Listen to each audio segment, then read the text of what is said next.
Subscribe करिए HiFi study channel को, bell icon को प्रेस कीजिए लेटेस्ट वीडियो अपडेट सबसे पहले पाने के लिए। Hello friends, welcome back HiFi study changing the way of education. दोस्तों, आज की क्लास में हम लोग जो अपना सीरीज को हल कर रहे थे उसी क्रम को हम आगे बढ़ाएंगे और कुछ और क्वेश्चनों को डिस्कस करेंगे। ये सारे क्वेश्चन आपके सीरीज के होने वाले हैं। तो आइए फिर शुरुआत करते हैं। क्वेश्चन मैंने कुछ यहाँ पर लिख दिए हैं, उसके बाद के क्वेश्चन एक एक करके हम लोग सॉल्व करेंगे। फर्स्ट क्वेश्चन क्या कह रहा है, उसकी भावनाओं को समझना। ये कह रहा है समान ऊंचाई समान त्रिज्या के आधार वाले शंकु तथा बेलन के आयतन में अनुपात आपको बताना है। एक समान ऊंचाई है और समान रेडियस है जो शंकु और बेलन की, तो आपको शंकु के आयतन और बेलन के आयतन का क्या बताना है, आपको आयतन का अनुपात बताना है। तो इस प्रश्न को आप कैसे लगा सकते हो उस बात को समझना। देखो, अगर मैं बात करता हूँ मेरे भाई, तो सबसे पहले मैं क्या लिखता हूँ, बेलन का अनुपात शंकु तथा बेलन के अनुपात में बताना ना। तो सबसे पहले मैं लिखूँगा शंकु का अनुपात, शंकु का आयतन, शंकु का आयतन, और इसका अनुपात किससे बताना है हमें, बेलन के आयतन से। ये हो गया बेलन का आयतन। अब एक बात आपको यहाँ पर सीखनी है, वो क्या सीखनी है कि आपको फार्मूला पता होना चाहिए। शंकु का आयतन क्या होता है, 1/3 पाई आर स्क्वायर एच। ये किसका आयतन होता है, शंकु का आयतन होता है। अनुपात बेलन की आयतन की बात कर लें तो पाई आर स्क्वायर एच होता है। कुछ भी रखने की ज़रूरत नहीं है, क्योंकि क्वेश्चन में साफ मेंशन किया गया कि ऊंचाई भी क्या है, समान है, और त्रिज्या भी क्या है, समान है। अगर ऊंचाई त्रिज्या समान है तो आपको पता है ये इतने से ये इतना पार्ट कट जाएगा ना, तो उधर आपका कितना, कुछ नहीं बचा, यानी कि 1 बचा, तो 1/3 अनुपाते कितना हो जाएगा, 1। ये 3 से इधर गुने में चला जाएगा तो रेशियो निकल कर आएगा 1/3। ये आपके प्रश्न का जवाब है। 1/3 आपके प्रश्न का क्या है, सही जवाब है। इसी तरह आपको लगाना है, फार्मूले पे वर्क करना मेरे भाई, फार्मूलों को आपको अच्छे से याद कर लेना है। तो क्वेश्चन नंबर 1 का आंसर क्या आएगा, 1/3। गलती बिल्कुल भी मत करना, जो पहले कहा गया हो उसी को पहले रखोगे। तो पहले शंकु था तो पहले शंकु का आयतन, उसके बाद बेलन था तो बेलन का आयतन। अगर पहले बेलन का आयतन बाद में शंकु का आयतन रखते तो यही अनुपात आपका 3/1 बन जाता, जो कि गलत हो जाता। तो क्वेश्चन को थोड़ा सा ना पढ़ लेना, उसके बाद आंसर देने की कोशिश आपको करना है, ठीक है ना मेरे भाई। चलो अगला क्वेश्चन नंबर 2 देखते हैं, ये क्या कह रहा है, इसको भी हम समझते हैं। प्रश्न संख्या नंबर 2 घातांक और करणी का क्वेश्चन है, या यूँ कह लें तो यह सिंप्लीफिकेशन का क्वेश्चन है। देखो क्वेश्चन है 4 × 5 की पावर -2 भागे 1/10 की पावर 2 प्लस के 3/4, इसको आपको हल करना है। तो ये जो लिखा है 4 × 5 की पावर कितनी है, -2 भागे 1/ आपका कितना है, 1/10, और इसकी पावर कितनी है, इसकी पावर है 2, और प्लस में कितना है 3/4। ये हो गया 3/4। अब मेरे भाई आप देखो, ये जो 4/5 लिखा अलग अलग, इसको एक में भी लिख कर तो कह सकते हो 4 × 5 = 20 की पावर -2, और ये भागे हो जाएगा 1/10 की पावर कितना हो जाएगा, 100 हो जाएगा, प्लस में कितना बच गया, 3/4 बच गया। इतनी बात क्लियर। अब ये आपका पावर ऋणात्मक है, धनात्मक कैसे बनाएंगे, किसी भी नंबर की पावर अगर ऋणात्मक है, धनात्मक बनाने के लिए ऊपर बटे 1 लगाना पड़ता है, बस।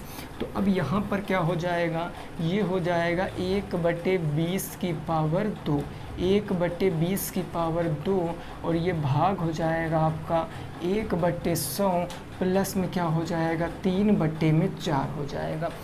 1/20 की पावर 2 का मतलब 1/ कितना हो गया 400, ये भाग से गुणे में परिवर्तित होगा, ये हो जाएगा आपका 100/1, और प्लस में क्या आ जाएगा 3/4 आ जाएगा।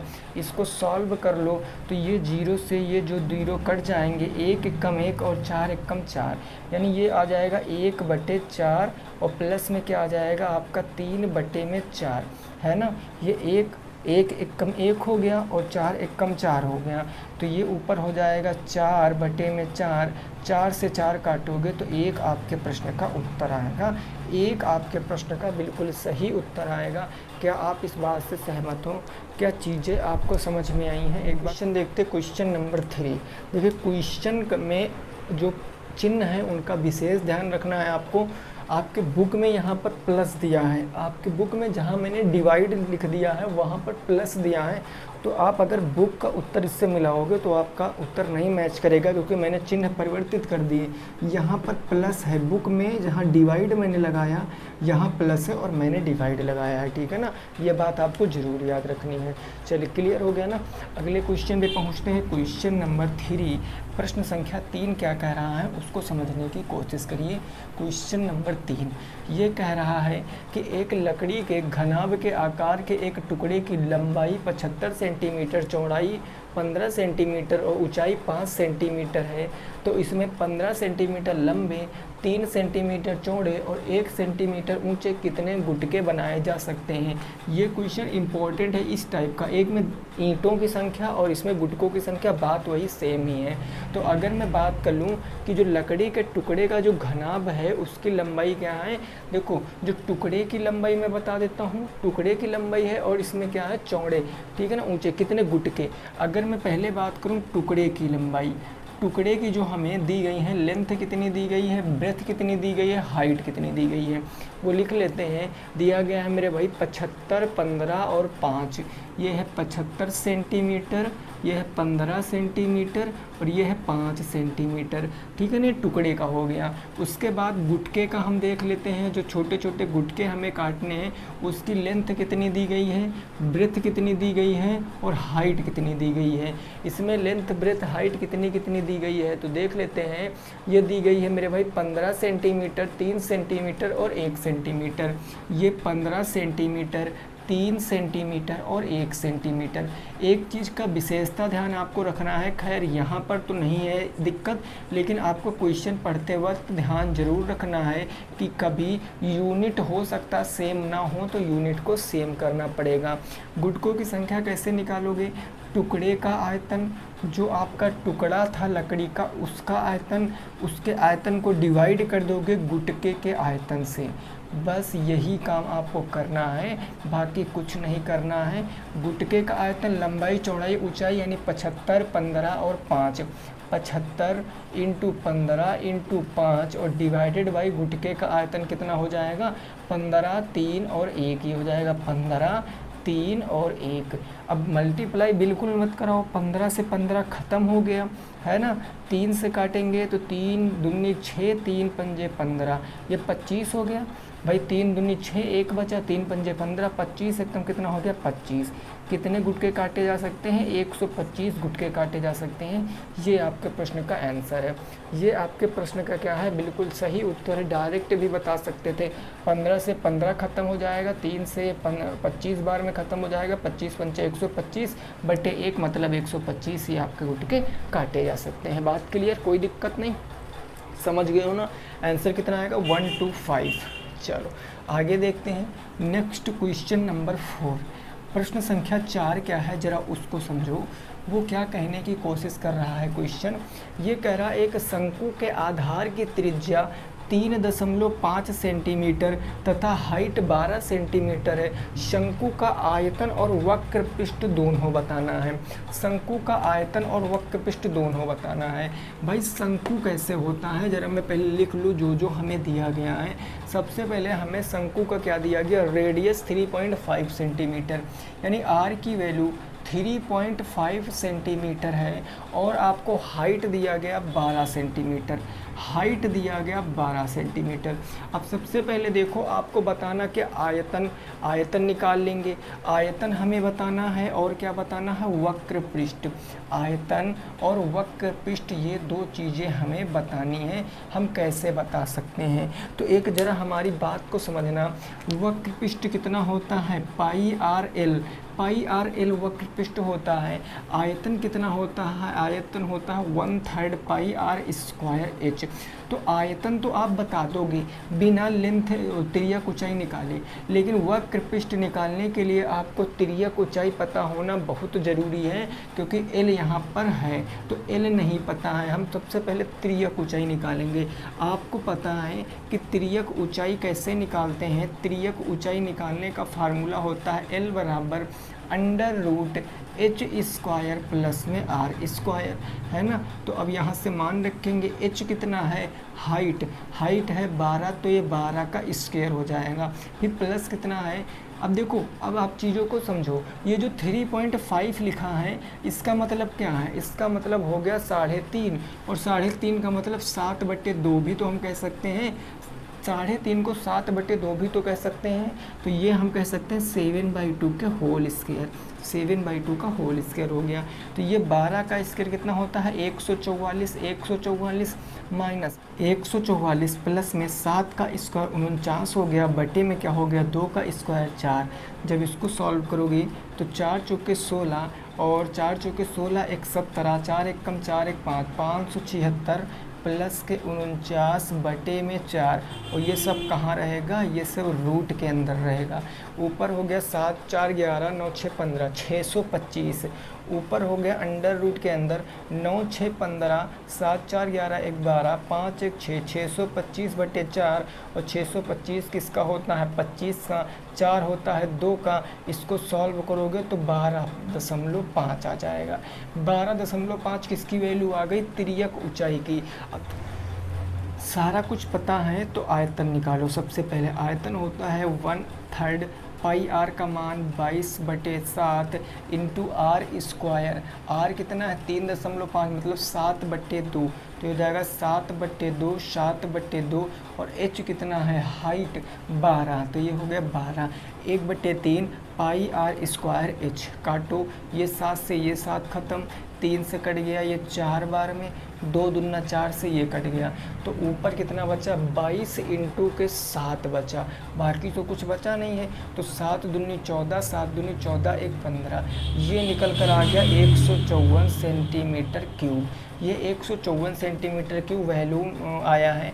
वक्र पृष्ठ की बात कर ले तो वक्र पृष्ठ आपको पता है पाई आर एल होता, 22/7 इंटू 7/2 इंटू एल कितना है, एल है 12.5 का मतलब 25/2 कह लो, 25/2 हो गया। ये 7 से ये 7 खत्म हो गया, 2 से काटेंगे 11 बार में, ऊपर गुणा कराओ 11 5 55 के 5 2 5 आ गया, 11 दूना 5 5 11 दूना 22, 22 5 कितना हो गया 27, 275 डिवाइडेड बाई 2, 2 1 कम 2, 2 3 6, 2 7 14, 2 5 10, 137.5 ये आंसर आ गया। ठीक है ना, 137.5 ये आंसर आ गया। 11 5 55, 5 11 दूना 22 5 27, 2 से काटा 1 बार, 2 3 6 हो गया, 2 7 14, 2 5 10, ये आपका उत्तर। तो आपका वैल्यूम आएगा 154 और आपका वक्र पृष्ठ आएगा 137.5। यही आपके क्वेश्चन का आंसर है। आई होप आपको समझ में आ चुका होगा। बस आपको याद क्या रखना है, यहाँ पर ये याद रखना है कि सबसे पहले फार्मूले पता होने चाहिए, देन उसके बाद आपको ये पता होना चाहिए कि किस किस चीज़ की कमी है आपके पास। हमने देखा कि हम आयतन तो ऐसे निकाल सकते हैं, लेकिन वक्र पृष्ठ के लिए हमें एल की ज़रूरत पड़ेगी, तो हमने एल यहाँ से निकाला 12.5 आ गया। कभी कभी पॉइंट में चीज़ों को मत सॉल्व किया करो, फ्रैक्शन में कर लिया करो, इजीली आप सॉल्व कर सकते हो। ठीक है ना, चलें आगे क्वेश्चन में पहुँचें। क्वेश्चन नंबर 5, प्रश्न संख्या 5 क्या है उसको ज़रा समझते हैं। इस बात को आपको समझ में आई कि नहीं आई ज़रा हमें बताना। क्लियर नोट हो गया ना। अगला क्वेश्चन, क्वेश्चन नंबर 5, प्रश्न संख्या 5 क्या है ज़रा इसको पढ़ो, और ये इम्पॉर्टेंट क्वेश्चन है। क्वेश्चन नंबर 5 इतना ज़रूर याद रखना, वेरी वेरी मोस्ट इम्पॉर्टेंट कह लो इसको। तो ये एक आपका चित्र बना हुआ है, मैं बनाए दे रहा हूँ यहाँ पर चित्र, एक आपका ऐसे चित्र बना हुआ है। ठीक है ना, इसमें कहा गया ओ क्या है, वृत्त का केंद्र है। ओ हो गया वृत्त का केंद्र, बी ए सी, ये यहाँ से एक एंगल बन रहा है, ये नाम है बी, ये नाम है सी, और ऊपर भी आपका एक एंगल बन रहा है यहाँ पर ऐसे, ठीक है ना, और नीचे भी एक एंगल बन रहा है आपका ऐसे, ये एंगल बन रहा, इस पॉइंट का नाम है ई, इस पॉइंट का नाम है ई। आपको एक एंगल दिया गया है बी ओ सी, आपको ये एंगल दिया गया है, ये एंगल कितना दिया गया है, तो ये दिया गया है मेरे भाई 15 डिग्री, ये दिया गया 15 डिग्री, ऐसे इसको मिलाया गया है, ये दिया गया 15 डिग्री। तो आपसे किस एंगल का मान पूछे हैं, दो एंगल बी ए सी और बी ई सी, यानी इस एंगल का मान, ये जो ए है इस एंगल का भी मान बताना है और इस एंगल का मान भी बताना है। तो आप कैसे बता सकते हो, सबसे पहली बात को आपको क्या समझना है, ये जो है ये केंद्र है भाई, ओ क्या है, क्वेश्चन पढ़ते जाओ करते जाओ, ये केंद्र है, तो मैं कह दूँ ये भुजा इस भुजा के बराबर नहीं होगी भाई। अगर मैं त्रिभुज बाहर निकालता हूँ, अगर मैं त्रिभुज बाहर निकालता हूँ, कौन सा त्रिभुज, ओ बी और सी, अगर मैं ये त्रिभुज बाहर निकालता हूँ उसमें देखो, तो ये वृत्त की त्रिज्या है, ये भी त्रिज्या, और वृत्त की त्रिज्या हमेशा बराबर होती है, कितनी भी त्रिज्याएं वृत्त के अंदर खींच दो, तो ये भुजा और ये भुजा बराबर हो गई ना, ये समद्विबाहु त्रिभुज हो गया, तो ये कोण इस कोण के क्या होगा, बराबर होगा। इस कोण का मान 15 है, तो इस कोण का मान भी कितना हो जाएगा, 15 हो जाएगा। और कैसे होगा वो आप कारण लिखोगे कि एंगल बी ओ सी, भाई angle B O C is equal to C O B, sorry angle C B O, आप ऐसे लिखोगे एंगल सी बी ओ बराबर होगा, किस एंगल के बराबर होगा, तो आपको बताना है बी सी ओ के बराबर होगा, बी सी ओ के बराबर होगा। क्यों बराबर होगा, आप लिख लोगे ये त्रिज्याएं हैं, ये वृत्त की क्या है, त्रिज्याएं हैं, आप चीज़ों को समझना, ये वृत्त की त्रिज्याएं हैं, तो आप यहाँ से सीधे लिखोगे कि angle B C O is equal to 15 degree. एक चीज़ आपको यहाँ से पता चली कि ये एंगल भी है 15 डिग्री। अब एक त्रिभुज आपके समक्ष बन रहा है, कौन सा, त्रिभुज बी ओ सी में, त्रिभुज बी ओ सी यानी ये वाला त्रिभुज, इनमें तीनों कोणों का मान कितना होगा, 180, त्रिभुज के तीनों कोणों का मान 180, यानी angle B plus angle O plus angle C is equal to 180। Angle B और सी की वैल्यू पता है 15 डिग्री, 15 ये हो जाएगा, ये एंगल ओ हो जाएगा, ये एंगल सी बराबर 180 डिग्री।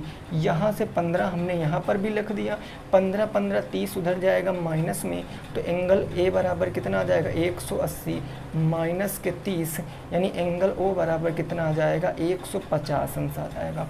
एंगल ए ओ बराबर 150 अंश, यानी ये एंगल कितना आ गया 150 डिग्री आ गया। अब मेरे भाई आप एक बात को बताओ, अगर मैं पूछूं एंगल बी ए सी का मान, एंगल बी ए सी का मान क्या होगा, आप एक बात मैंने कई बार बताया कि एंगल जो बनता है परिधि पर, जो परिधि पर कोण बनता है वो केंद्र का आधा होता है, जो परिधि पर कोण बनेगा वो केंद्र का आधा बनेगा, यानी बी ए सी क्या होगा 1/2 इंटू एंगल कौन सा बी ओ सी के, एंगल बी ओ सी के। क्या ये बात समझ में आई, जो बी ए सी होगा वो आधा होगा एंगल बी ओ सी के, तो आप डायरेक्ट यहाँ से एंगल बी ए सी की वैल्यू निकालोगे 1/2 इंटू एंगल बी ओ सी, एंगल बी ओ सी देखो ओ कितना आया है 150 डिग्री, तो ये 150 डिग्री, 2 से काटोगे 2 सत्ती 14, 2 पंचे 10, यानी कितने डिग्री आ गया 75 डिग्री। एक का मान पता चल गया,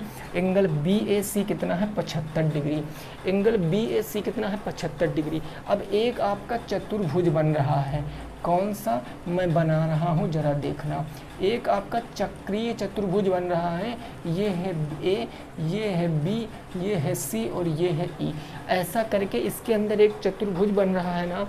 एंगल ए का मान आपने पता कर लिया है भाई, बीच वाले एंगल की बात होती है कितना 75 डिग्री, अगर ये 75 डिग्री है तो ये कितना हो जाएगा आप हमें बताओ, क्या ये 105 डिग्री नहीं होगा, क्योंकि चक्रीय चतुर्भुज ऐसा चतुर्भुज होता है जिसके आमने सामने के कोणों का योग 180 अंश होता है, यानी ये 75 और ये कितना हो जाएगा 105। आप यहाँ पर लिख सकते हो, क्या लिख सकते हो कि एंगल एंगल क्या BAC, एंगल BAC और प्लस में angle BEC, angle BEC is equal to 180 degree होंगे।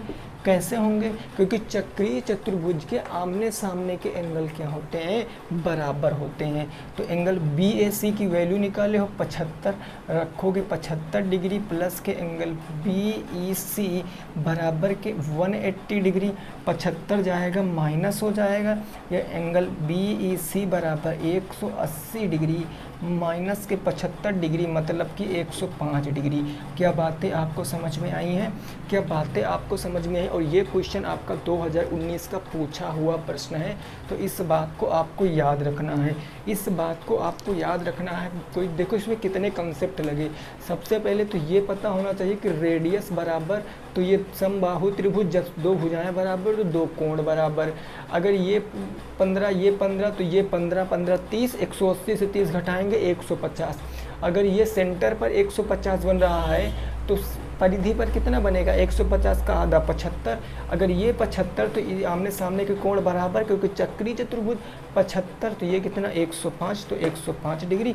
दो ही चीज़ें पूछा था, दोनों का मान आपने निकाल लिया है। इतनी बात आपकी समझ में आई है क्या? इतनी बात आपकी समझ में आई है कि नहीं आई है? एक बार कमेंट करके बताओगे कि जी सर बिल्कुल हमारी समझ में आ गई है ये बात। ठीक है ना? आगे क्वेश्चन देखते हैं। क्वेश्चन 5 हो चुके हैं। 6 नंबर प्रश्न देखो क्या है, उसको भी आपको समझना है। क्वेश्चन नंबर 6,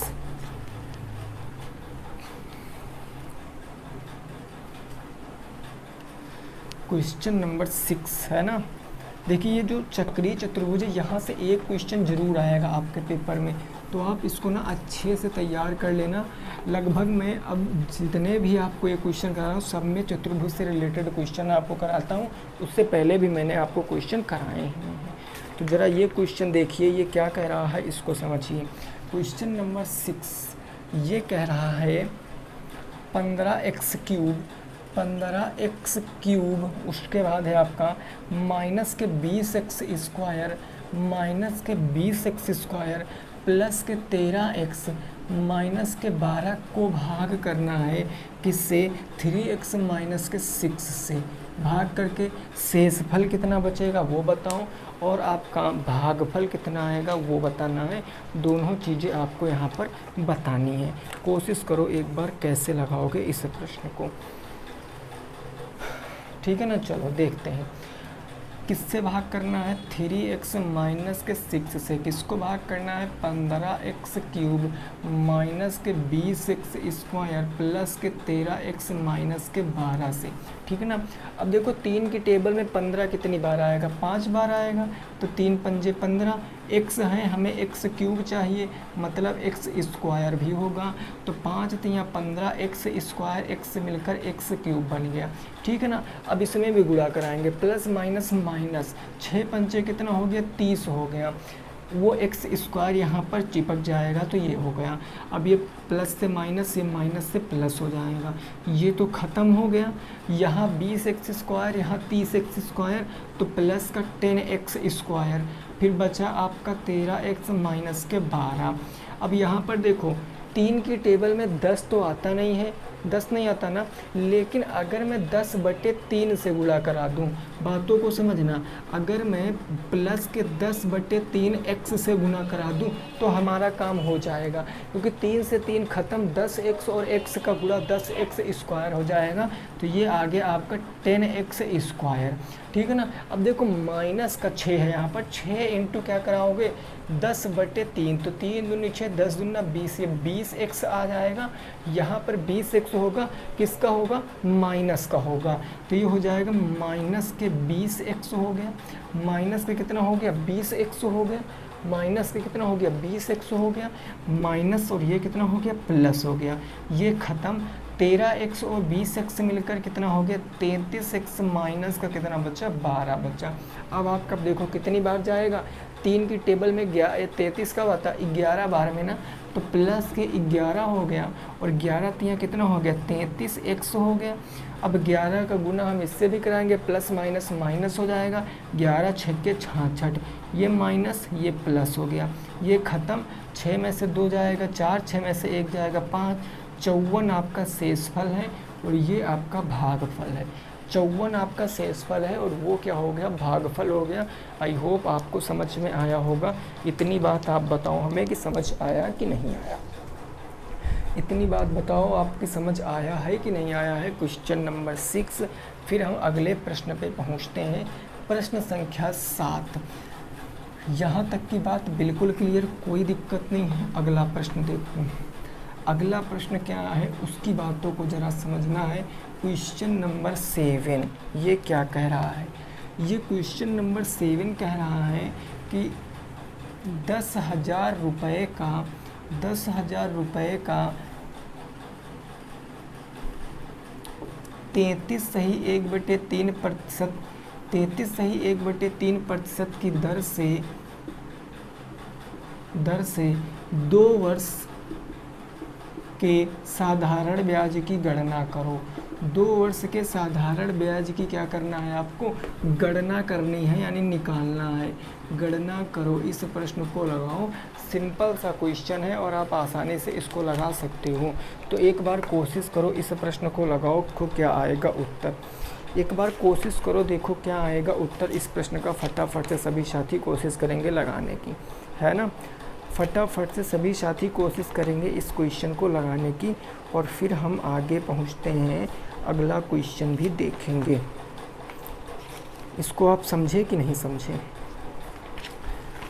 अगला क्वेश्चन देखो, पहले ये तो देख लो। देखो यहाँ पर प्रिंसिपल कितना है, प्रिंसिपल है आपका 1000, रेट ऑफ इंटरेस्ट 33 सही 1/3%, मतलब इसको हम 33 या 99 100/3% नहीं कह सकते हैं। टाइम है आपका 2 ईयर्स। तो बस आपको सिंपल इंटरेस्ट निकालना है। Simple interest is equal to P/R/T divided by 100।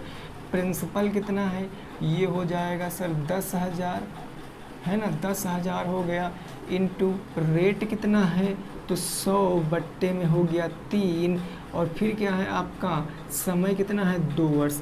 मूलधन गुणे दर गुणे समय और बटे क्या हो जाएगा 100 हो जाएगा।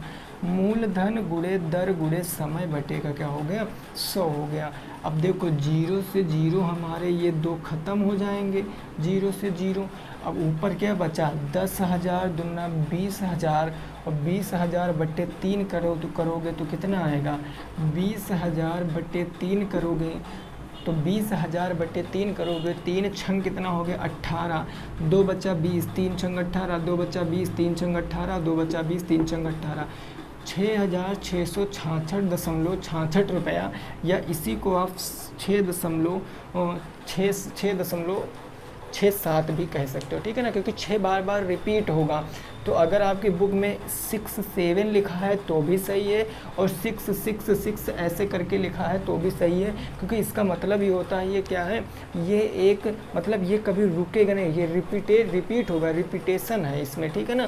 तो ये आपको यहाँ पर विशेषता याद रखना है। चलें अगले क्वेश्चन पे पहुँचें। नेक्स्ट क्वेश्चन क्या कह रहा है उसको भी ज़रा हम समझते हैं। अगला क्वेश्चन नंबर 8, ये 7वां प्रश्न हो गया, बहुत ही सिंपल सा क्वेश्चन था। अब प्रश्न संख्या 8 देखेंगे क्या है और उसको भी हम लोग समझेंगे।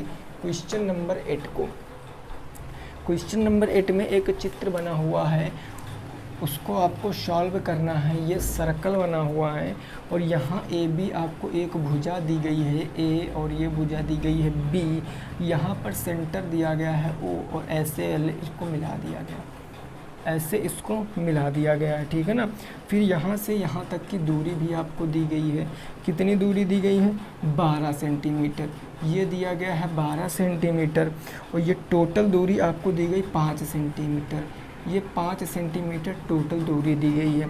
तो इस क्वेश्चन में पूछा है वृत्त की त्रिज्या ज्ञात करो। वृत्त की त्रिज्या ज्ञात करनी है, ठीक है ना, वृत्त की त्रिज्या ज्ञात करनी है। मेरे भाई जो ये 5 है ना, ये 5, ये आप इसको 10 लिख लो क्योंकि 5 आधा आधा होगा, बस ये आपको ज्ञात करना, वृत्त की त्रिज्या ज्ञात करना है। ये जो ओ है ये ओ वृत्त का केंद्र है, यहाँ पर लिख लो ओ क्या है वृत्त का केंद्र है। क्योंकि मैंने जो चित्र बनाया थोड़ा सा छोटा बनाया है, तो आप ये मत समझना कि ओ यहाँ पर है, इसको थोड़ा सा बड़ा भी कर सकते हो, मैं चलो कर ही दे रहा हूँ, ठीक है ना। ये ऐसे करके बना है, और ये केंद्र है, ये जो ओ था ये केंद्र है, समझ लेना, मैं बार बार कह रहा हूँ ये केंद्र है, बाकी आप चीज़ों को समझ सकते हो, ये सेंटर है। अब आपको पता है कि सेंटर है तो ये आपको परपेंडिकुलर पड़ रही है यहाँ पर ए बी पर, है ना, तो ये दो भागों में डिवाइड करेगा, यानी ये 10 है तो इधर वाली 5 हो जाएगी और इधर वाली भी 5 हो जाएगी, अगर इस बिंदु को आप ई मान लो तो अगर ये 5 है ये 12 है तो ये कितना होगा, बोलो ज़रा, यही साइड बतानी है, यही साइड। तो अगर आप देखो यहाँ पर त्रिभुज ए ओ ई में कोण ई क्या है, कोण ई आपका 90 डिग्री है, कोण ई आपका 90 अंश है, और जब 90 अंश है तो ये क्या हो जाएगा, समकोण त्रिभुज हो जाएगा। समकोण त्रिभुज है तो कर्ण का स्क्वायर, क्योंकि 90 अंश के ठीक सामने भुजा कर्ण होती है, तो ये हो जाएगा ए ओ का स्क्वायर बराबर के ओ ई का स्क्वायर, और प्लस में क्या होगा ए ई का स्क्वायर, ए ओ स्क्वायर आपको ज्ञात करना है। ए ओ स्क्वायर बराबर ओ ई कितना, ओ ई 12, ये हो जाएगा 12 का स्क्वायर प्लस ए ई 5 का स्क्वायर हो जाएगा 5 का स्क्वायर, 12 का स्क्वायर 144, 5 का स्क्वायर 25 हो गया, 144 और 25 कितना हो गए 169, ए ओ स्क्वायर बराबर 169 हो जाएगा ना, 5 4 9 4 2 6, तो ए ओ कितना आएगा, ए ओ आएगा √169, यानी ए ओ कितना आ जाएगा 13 सेंटीमीटर आ जाएगा, और यही ए ओ क्या है, वृत्त की त्रिज्या है, तो त्रिज्या कितनी आ गई 13 सेंटीमीटर आ गई, त्रिज्या क्या आ गई 13 सेंटीमीटर आ गई, ये आपके प्रश्न का जवाब है। यहाँ पर दो चीज़ें देकर, कभी रेडियस देगा और ये दे देगा तो आपसे इसकी लंबाई पूछ लेगा, कभी ये और रेड देगा तो आपको जीवा की लंबाई पूछ लेगा, तो आपको डरना नहीं मेरे भाई, आपको सारे कंसेप्ट क्लियर है। राइट एंगल ट्रायंगल में पाइथागोरस प्रमेय से आप सारा कुछ निकाल सकते हो, ठीक है ना। राइट एंगल ट्रायंगल में आप पाइथागोरस प्रमेय से सारा कुछ निकाल सकते हो, इतनी बात आपकी समझ में आई होगी। चलिए अगला क्वेश्चन देखते हैं, नेक्स्ट क्वेश्चन क्या है उसकी भी बातों को ज़रा हम समझ लेते हैं, ठीक है ना। इस क्वेश्चन को ज़रा आपको देखना है, क्वेश्चन क्या कह रहा है, क्वेश्चन क्या कह रहा है भाई, हाँ क्वेश्चन कह रहा है 5700 रुपये का 10% की दर से 2 वर्ष के चक्रवृद्धि ब्याज, 2 वर्ष के कंपाउंड इंटरेस्ट और सिंपल इंटरेस्ट में अंतर आपको बताना है। अंतर बताओ, बिल्कुल छोटा सा क्वेश्चन है, बस अंतर वाला प्रश्न मैं इसलिए आपको बार बार करा रहा हूँ ताकि यहाँ से क्वेश्चन बने तो आप चीज़ों को सॉल्व कर पाओ। किसी भी चीज़ को अगर आप बार बार सॉल्व करते हो तो आपको वो चीज़ बिल्कुल अच्छे से याद हो जाती है कि कौन सा बेस्ट मेथड रहेगा, तो इस बात को आपको याद रखना है, ठीक है ना। तो इस बात को आप बताओ क्या आएगा उत्तर। सबसे पहले अगर आप यहाँ से देखो 2 साल का सिंपल इंटरेस्ट निकाल लो, 2 साल का सिंपल इंटरेस्ट कितना आएगा, P × R × T divided by 100, भाई प्रिंसिपल है आपका 5700, रेट है 10%, समय है 2 वर्ष, बटे में हो जाएगा 100 से 100 कैंसिल, और ये 570, 10 दूनी 20 हो जाएगा ना, या 570 कह लो यहाँ पर, तो ये हो जाएगा 570 इंटू के 2 हो जाएगा, यानी जब ये निकालोगे तो 2 0 0, 2 7 14, 2 5 10, 1140 के आगे आपका सिंपल इंटरेस्ट आ गया। अब 2 साल के कंपाउंड इंटरेस्ट की गणना करो। 2 साल का कंपाउंड इंटरेस्ट क्या होता है, A बराबर P 1 + R/100 की पावर T। प्रिंसिपल कितना है 5700 रुपये, 1 प्लस रेट 10% बटे 100, समय 2 वर्ष, 0 से 0 काट देंगे, 10 से कम 10, 11/10, यानी 5700, ये कितना हो जाएगा भाई 5700 इंटू 11/10 इंटू 11/10, ठीक बात ना। 0 से ये 2 0 आपके ख़त्म हो जाएंगे, 121 इंटू 57 करोगे तो आपका क्या आ जाएगा, चक्रवृद्धि मिश्र धन, 121 इंटू 57, तो 121 इंटू 57 आप कर लीजिए, कितना आएगा 121 इंटू 57, 7 एकम 7, 7 दूनी 14, 7 एकम 7 एक 8 हो गया, 5 एकम 5, 5 दूनी 10, 5 एकम 5 और 5 एक कितना हो गया 6 हो गया, 7 5 4 9 8 हो गया, है ना, और ये हो गया 6897, यानी ये कितना आएगा 6897 आ जाएगा। ये चक्रवृद्धि मिश्र धन आया है, ये चक्रवृद्धि मिश्र धन आया है ना। आपको चक्रवृद्धि इंटरेस्ट पता चाहिए, चक्रवृद्धि ब्याज, तो इसमें अगर हम माइनस कर देंगे 5700 तो हमारा निकल आएगा, ये 7 बचेगा, 9 बचेगा, 8 से 7 जाएगा, 1 6 5 जाएगा, 1197। कितना आएगा? 1197 आ जाएगा, 1197। और यहाँ से आप देखो कितना अंतर है, 1140, 1197, 50, 40, 90, 57 का अंतर है। तो ये आपका उत्तर कितने रुपए का अंतर आएगा? 57 रुपये का। ये आपका उत्तर है 57 रुपये का, ठीक है ना। अब मैं इसको एक और तरीके से आपको बताता हूँ, वो चीज़ समझो। जब भी कभी रेट 10%, 5% है तो सीधे रेट का ही अंतर निकाल लो। रेट का अंतर कैसे निकालोगे तो वो बात आपको समझना। इसमें सक्सेसिव केस होता है, यानी इंटरेस्ट के ऊपर इंटरेस्ट लगता है। 10% का देखो, अगर 10% और 10% का सक्सेसिव निकालोगे, 10 + 10 और +10 × 10 बटे का 100, ये मैंने आपको टेट में पढ़ाया था। इस सक्सेसिव रेट ऐसे निकाला, 10 10 20 20 1 21, ये 21% कंपाउंड इंटरेस्ट का आया। साधारण ब्याज 2 साल बराबर लगता है, यानी वो हो जाएगा 10 + 10 यानी वो 20% हो जाएगा। तो आप सीधे रेट में ही अंतर निकाल सकते हो। 20% 21% कितने का अंतर? 1%। अब 1% अंतर है, अब 1% किसका निकलेगा? 5700 का, और 5700 का 1% निकालोगे तो 57 ही आ जाएगा। तो डायरेक्ट आप चेक भी कर सकते हो तुरंत का तुरंत क्वेश्चन लगा के कि इसको आप कैसे चेक करोगे। बोलो बात समझ आई है कि नहीं आई है? इतनी बात आपकी समझ में आ गई है कि नहीं आ गई है? बोलो ज़रा, क्लियर हो गया ना। चलिए क्वेश्चन नंबर 9 देखते हैं क्या कह रहा है, उसको भी समझते हैं।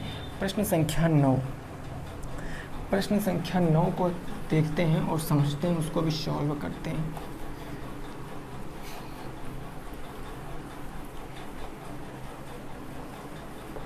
देखो भैया, क्वेश्चन नंबर 9 ये कुछ इस प्रकार से है। क्वेश्चन नंबर 9 कुछ इस प्रकार से है कि 3a बराबर कितना है? 8c 8b है। 3a बराबर 8b और बराबर क्या है? 7c। तो पूछा है आपसे a/b/c का मान, a/b/c का मान आपसे पूछे हैं। इस प्रश्न का जवाब आपसे पूछे हैं, आप कैसे लगाओगे? आपको ट्रिक नहीं लगाना है, बिल्कुल भी ट्रिक नहीं लगाना है, आपको कंसेप्ट लगाना है। तो इस क्वेश्चन को हम कैसे लगा सकते हैं? 3a बराबर के 8b बराबर के 7c बराबर हम इसके 1 मान लेंगे। तो इन सब के बराबर 1 है तो मतलब अलग अलग भी 1 होगा, यानी 3a बराबर 1 हो जाएगा, 8b बराबर भी 1 हो जाएगा, 7c बराबर भी 1 हो जाएगा। यानी यहाँ से a बराबर निकालेंगे तो 1/3 आएगा, यहाँ से अगर हम b बराबर निकालेंगे तो 1/8 आ जाएगा, यहाँ से अगर हम c बराबर निकालेंगे तो 1/7 आ जाएगा। अब आपको क्या करना, अनुपात कभी भिन्न में नहीं हो सकते हैं। जब भिन्न में नहीं हो सकते हैं तो 8, 3 और 7 का लासा, 7 8 56, 3 से 56, 7 से और 8 से तो 56 कट जाएगा, 3 से तो कटेगा नहीं। तो हम क्या करेंगे, 7 या 21 और 21 8 कितना होता है? 21 8 इन सब का प्रोडक्ट करा लो, 8 का मान 16, 168। इनका एलसीएम कितना ले लेते हैं हम? 168। तो 168 से हम यहाँ भी इंटू करा देंगे, 168 से हम यहाँ भी इंटू करा देंगे, 168 से यहाँ भी इंटू करा देंगे। इसको सॉल्व करेंगे, 3 पंजे 15, 3 छंग 18, 56 आ गया, 8 दूनी 16, 8 एक कम 8, ये कितना आ गया? 21 आ गया। 7 से काटेंगे, 7 दूनी 14, 14 2 बचा, 7 चौके 28 से 24 आ गया। तो अनुपात कितना आ गया? 56 21 24। यानी अब यहाँ से आप लिख सकते हो कि a/b/c कितना आएगा? a का मान आया 56, b का मान आया 21, c का मान आया 24, ये 24 है, ठीक है ना। तो कितना? 56 21 24, 56 21 24, यही आपका उत्तर है। 56 21 24 यही आपका उत्तर है।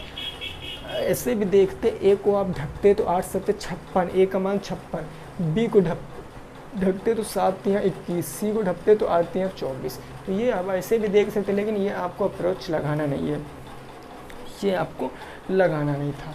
चलो क्वेश्चन समझ आ गया ना। अगले पे पहुँचते हैं, प्रश्न संख्या 10। क्वेश्चन नंबर 10 क्या है उसको ज़रा हम लोग देखते हैं और उसको आपको बताना है। क्वेश्चन नंबर 10, क्वेश्चन नंबर 10 आपको मैं दे रहा हूँ। इससे पहले भी मैंने कराया था वो क्वेश्चन, तो आप एक बार ट्राई करना, अदरवाइज़ मैं कल की क्लास में बता दूंगा। एक समद्विबाहु त्रिभुज है, इसकी ये भुजा है x सेंटीमीटर, ये भुजा है x सेंटीमीटर, और जो इसकी ऊंचाई है वो है 3√3 सेंटीमीटर। तो आपसे कहा गया है कि क्षेत्रफल बताना है, इसका क्षेत्रफल बताना। क्वेश्चन इजी है, बढ़िया है, थोड़ा सा कैलकुलेशन है क्वेश्चन में, बाकी आपको ये सॉल्व करना इंपॉर्टेंट क्वेश्चन है, ठीक है ना भाई। तो ये आपको लगाना है, होमवर्क है आपका, जवाब कमेंट बॉक्स में देना है। चलो ठीक है, वीडियो को यहीं पर रोकेंगे, सभी साथी रखेंगे अपना ख्याल। जय हिंद, जय भारत और वंदे मातरम।